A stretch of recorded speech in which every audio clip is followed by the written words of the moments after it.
지금 내가 참회하니 모두 소멸하여지고 세세생생보살도를 행하게 하여지이다. 원하옵나니 사생육도 법계 중생 다겁생내 지은업장 지금 내가 참회하니 모두 소멸하여지고 세세생생보살도를 행하게 하여지이다. 원하옵나니 이와 같이 지연공덕 일체 중생 회양되어 정토세계 함께 가서 부처님을 진견하고 함께 성불하여지이다.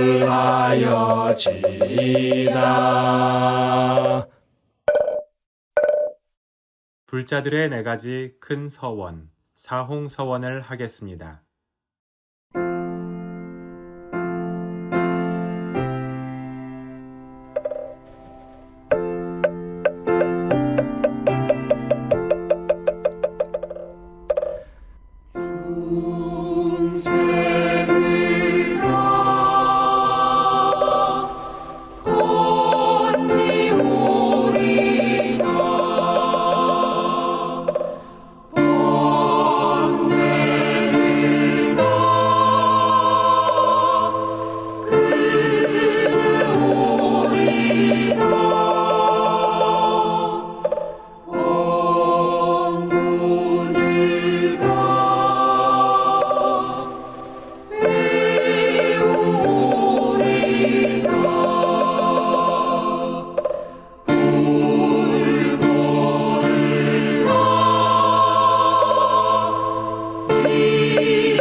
이것으로 수행법회를 마치겠습니다. 성불하십시오. 지금부터 나누기를 하겠습니다.